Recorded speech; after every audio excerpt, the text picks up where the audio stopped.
Fhs Season Tickets.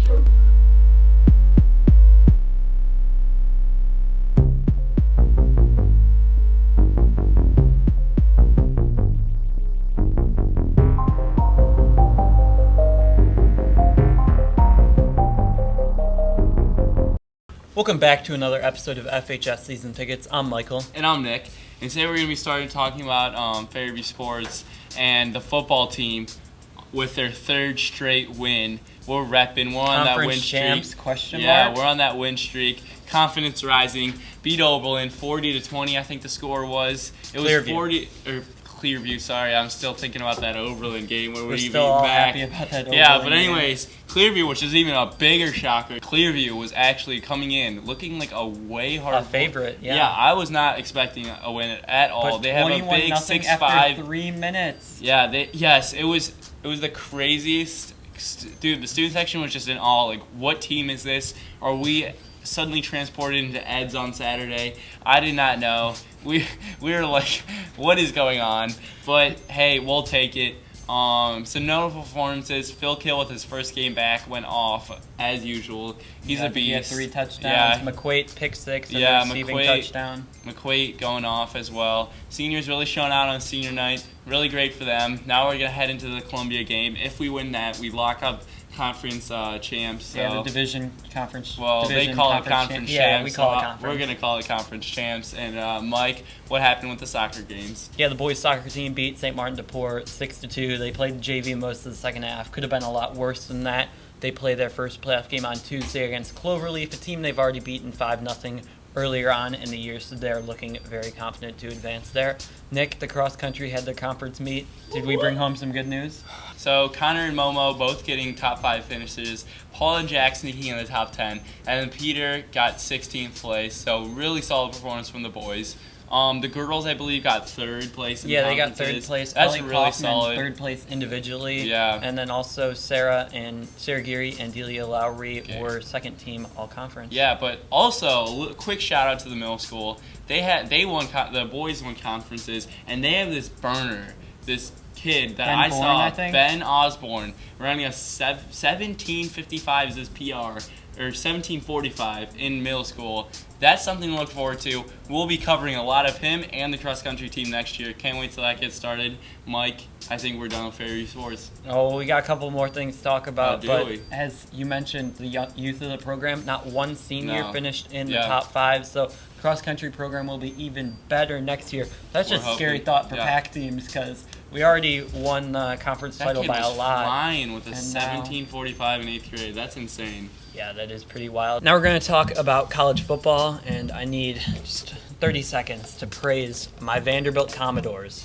For beating Georgia, Derek Mason now has one more SEC road win than all of us combined. Very impressive stat. He got the 17-16 victory, even though Georgia had almost 300 more yards of total offense.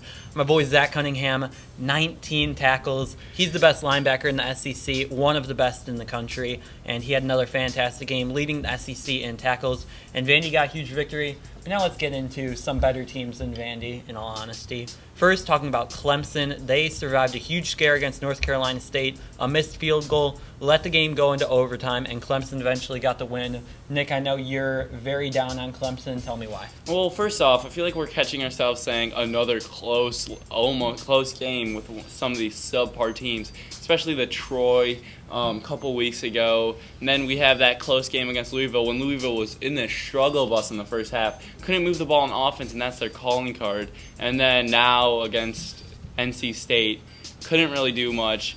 Had to get the NC State kicker missed like a 33-yard field goal, would have won the game. Clemson just getting by on all this luck. So I just don't believe that Clemson's going to be even in contention for they might make the playoffs with how their schedule's looking. Like they could win out, but I don't know. I'm just not that high on Clemson. I know Michael's thinking differently. He's calling them the Ohio State of last year.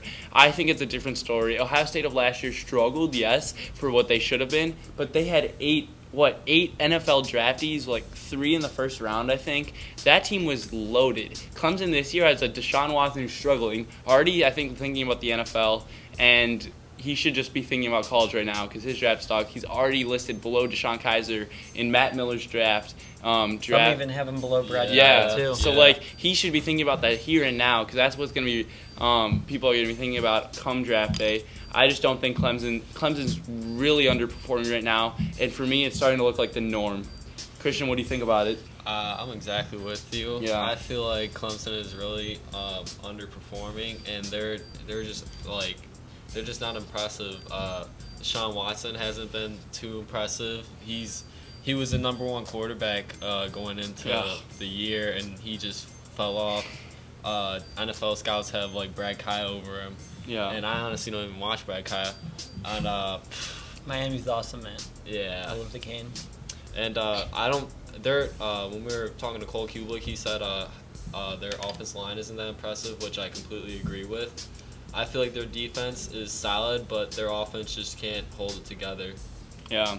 I totally disagree with you guys. Sure, they had those 2 close games against Troy and also against North Carolina there's way more than State 2 close that games. They went to Auburn and won on the road, a very difficult place to play. Auburn's a very solid football team. They beat LSU. Their only 2 losses But if are to Clemson's supposed to be a and huge, Texas A&M. if Clemson's supposed to be a great Auburn team, is a very talented team. Going to Auburn is never easy to win. Just ask Alabama. They always have trouble when they go to Auburn. That's the Iron Bowl. That's completely different than know. Clemson versus Auburn. Auburn is still a Alabama difficult is place the to play. biggest difference.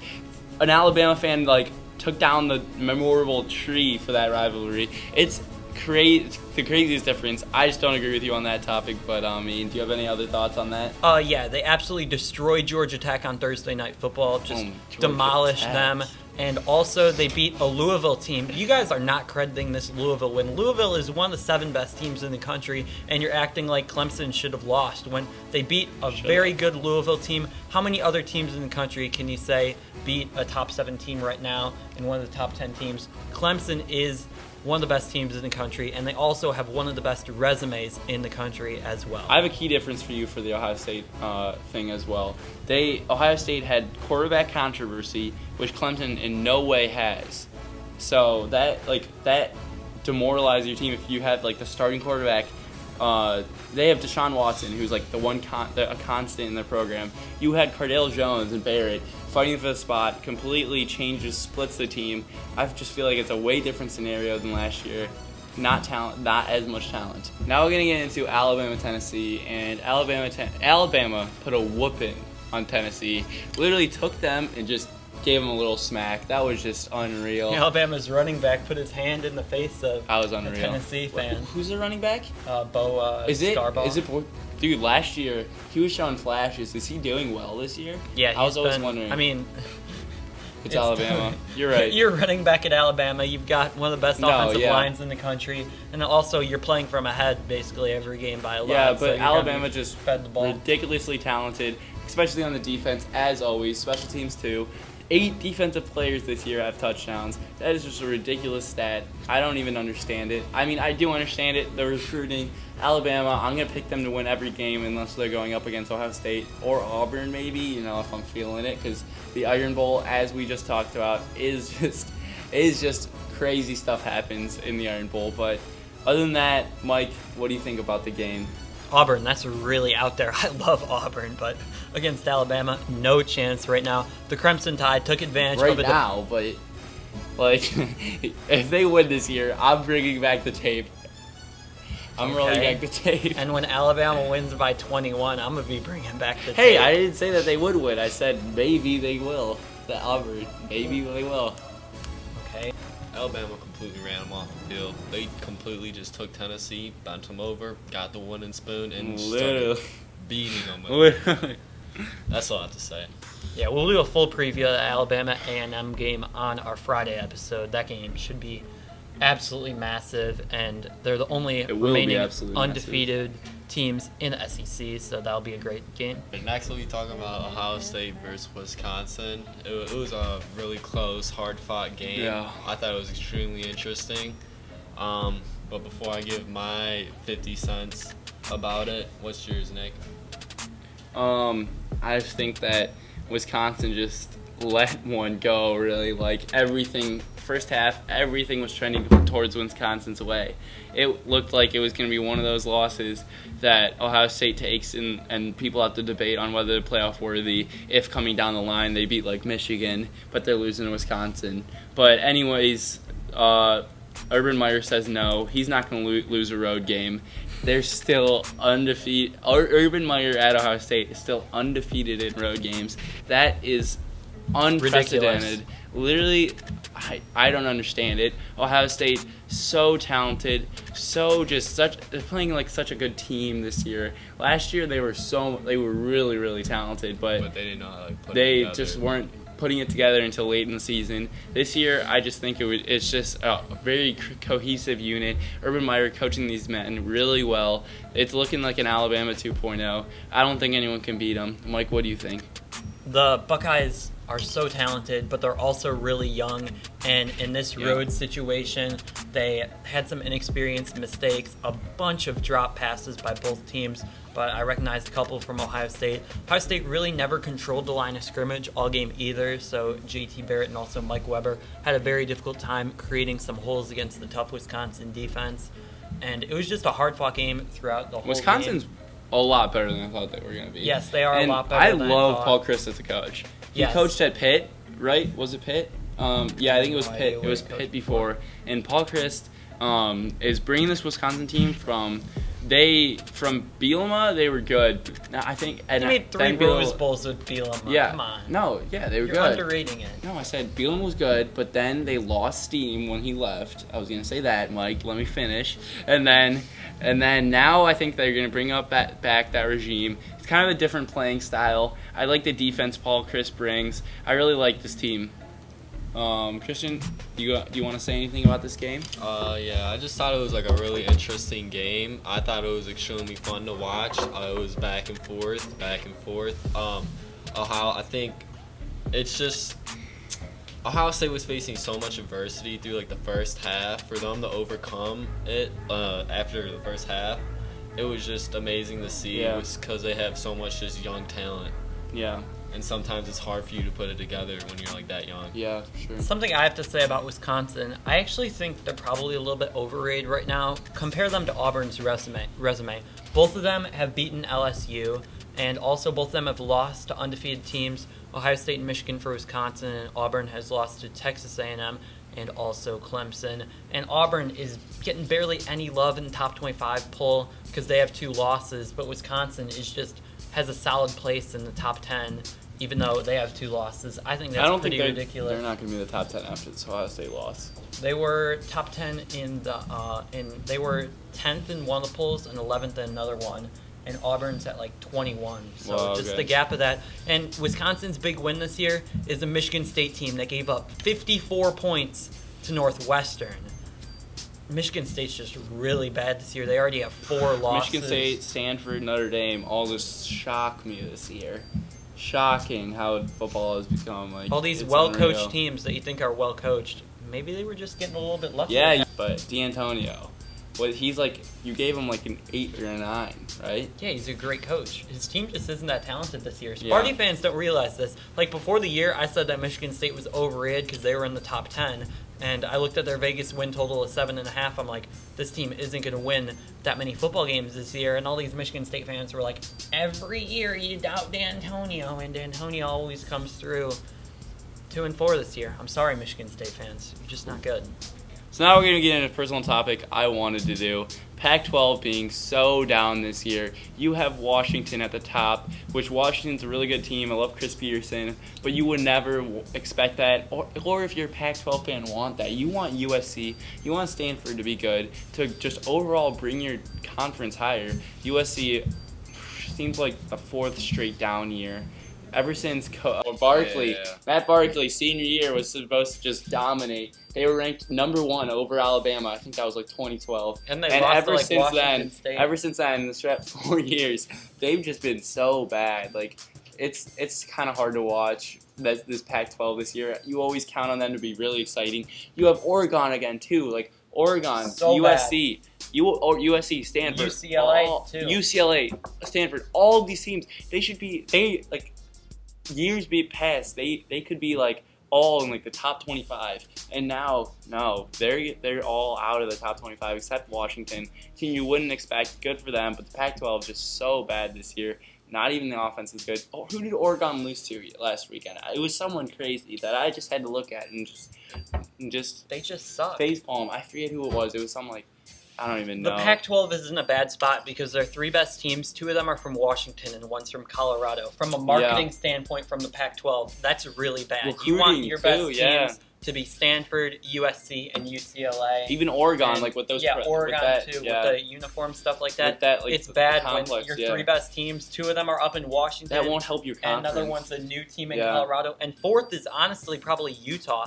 So out of your 4 best teams, 2 are in Washington, and 2 are the newcomers to your conference to make it the Pac-12. It's a bad look for From a Pac-12. marketing standpoint, that's horrible for the Pac-12. Even though they might not be as bad as you're stating it, it just, from an outsider perspective, it just appears so bad for the conference. Yeah, it might just be a down year. I honestly don't know how Oregon recovers. They usually Chip Kelly? Yeah, I don't know. Like, do you think I could they see hire him coming back. I could see that. I mean, I don't do know you if think Oregon he really will take wants him to, though. Does he really want to deal with Colin Kaepernick, Christian Ponder, Right. and Blaine Gabbert Yeah. for another year? If they don't draft a quarterback, I could see Chip Kelly just being like, I'm out here. Yeah, I Oregon wanna doesn't go even back get to that many college. like the recruits that they get. They're all like specialized fast, which worked. But now that they don't have the meat anymore, like the bones that They build were able their to compete teams, for a while. don't. They It's 'cause competed they had in the Chip trenches Kelly. with Yeah. Auburn in the national They had title game. DeForest Buckner, Armstead, like those type of guys. Now they don't have that anymore. Yeah. They're not even recruiting this year to get those guys. It's going to be bad. I can't see them covering USC. I can see recovering any year. They should never do it because they're in a location everyone wants to go to. Downtown LA, everyone wants to go to college there. USC is a really great school. Stanford the same way, but just this year they're doing so bad this year. I could see I the don't coach understand it. getting fired if they lose even one more game the rest of USC? the year. No, Oregon. Oh yeah, I can see USC's coach What's getting his- fired as Hel- well. Clay Helfrich Helton and Mark I Helfrich could for see Oregon. everyone but David Shaw getting fired, except Jim Moore too. Yeah, I think Jim Moore will stay. Stanford would be crazy to fire No, David Shaw after 1 is year. not getting fired. He's another one though. Him and Mark D'Antonio have consistently overachieved, and now they're Stanford barely underachieving. I don't know if it's really overachieving. He had luck. They've never And really then- had the I know that was great Harbaugh who recruits. had luck. They had Hogan, which Mhm. was fantastic. And Yeah, they it's also had weird. Big McCaffrey. Ten and SEC are controlling this year's college football, and Big 12 always has some exciting games that you just look at. Yes.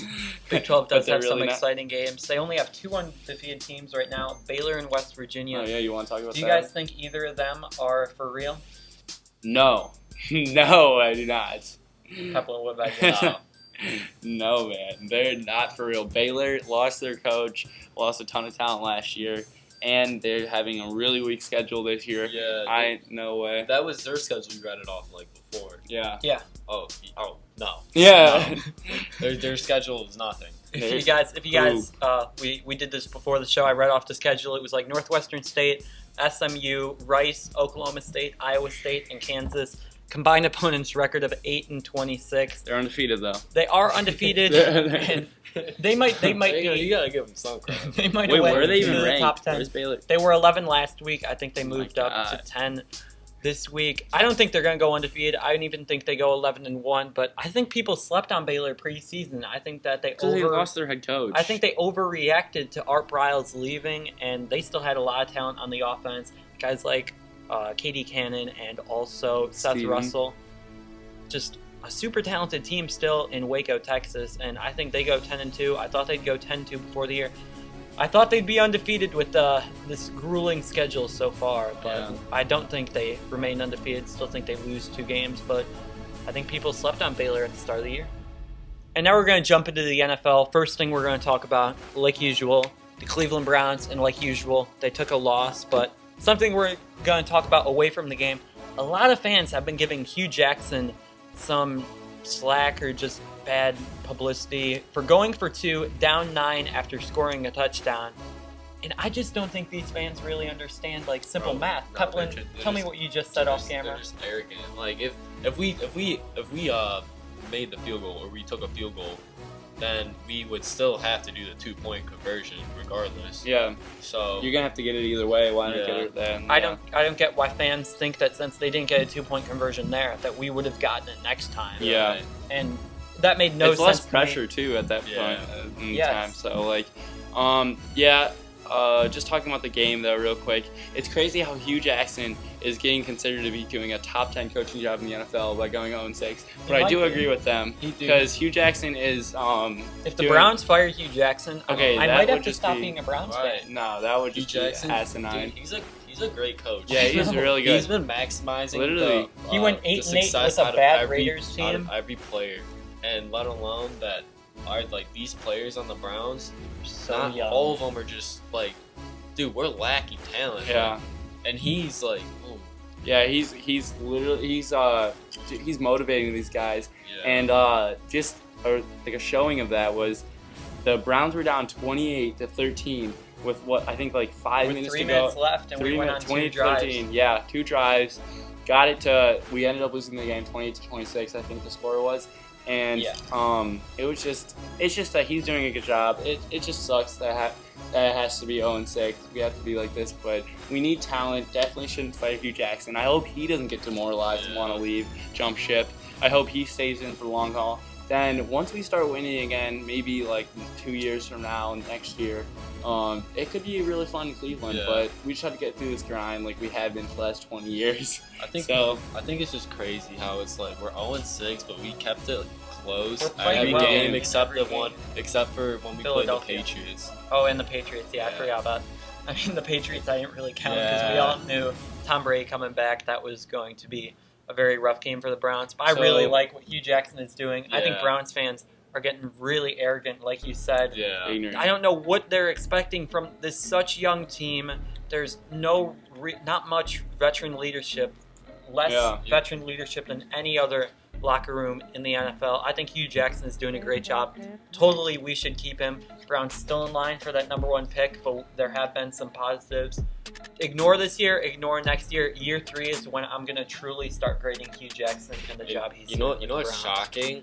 You gotta give credit to Ray Horn because we've had the worst like rushing defense for like the past like decade, and this year, right now, Danny Shelton's like the best like Yeah. nose tackle and stuff in the He run. has and all that. he's the best defensive lineman in terms of like run stop percentage Yeah. of plays that he's in. So he's which having is a great year. which is crazy because he was I won't say he's terrible. He was He was terrible bad last his season, but rookie he was No, he was not. he was He That was a bad. bad D line. I mean, yeah, but Shelton didn't really do Yeah. anything special. He had his moments. All right, now we're getting into a topic that really matters. Tee Dallas off on me, Nick. Cowboys. Tee off on me. Dallas Just go on. Cowboys beating the Green Bay Packers and Lambeau. in Lambeau.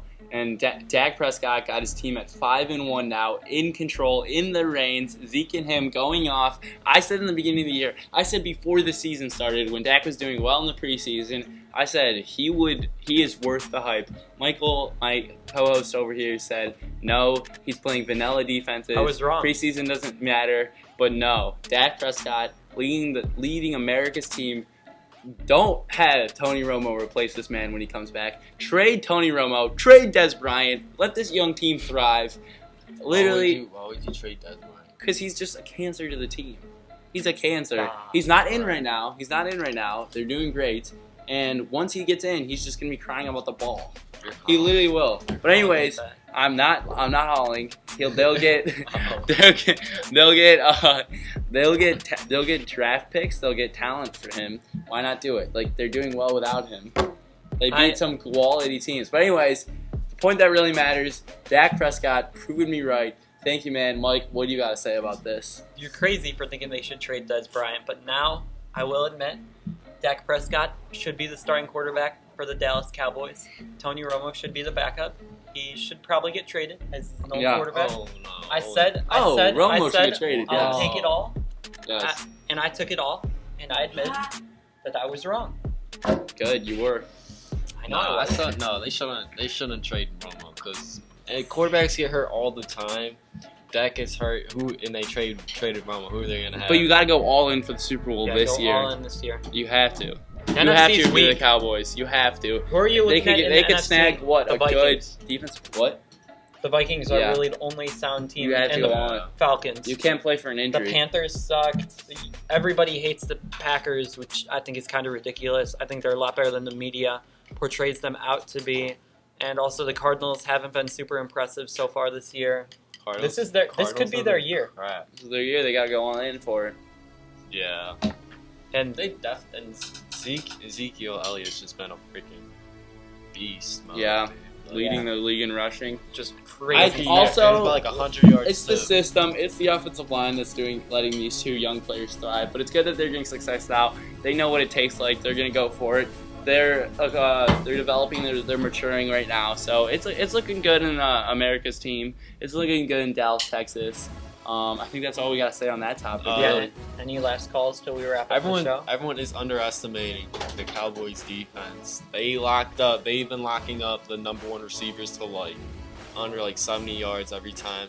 I honestly thought Jordy Nelson was and Rodgers was gonna torch this defense, but it kind of got locked up. Yeah.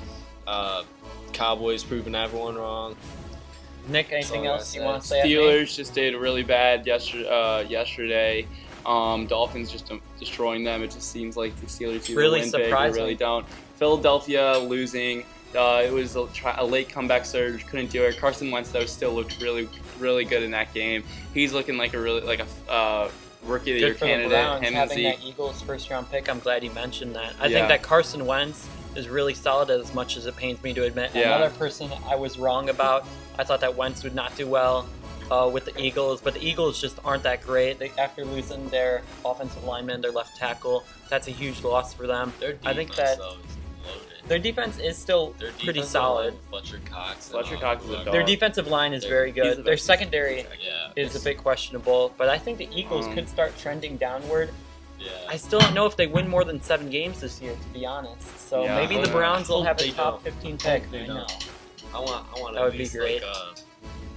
I want Dang, low those days when we thought it would be a top 5. Right. Wait, what are they We at now? thought How we were many gonna wins? have 2 top I think 5 they're picks. I think they're 3-2 What if they just pull a Browns and go when the 3-13. when the Browns went 6-2? 6-3. They started at 6-2. I swear it was 6-2. It was like And then 5-2. it was, and then they finished the year 7-9. But that's gonna wrap it up. There's our bell. We'll see you guys later here at Fhs Season Tickets.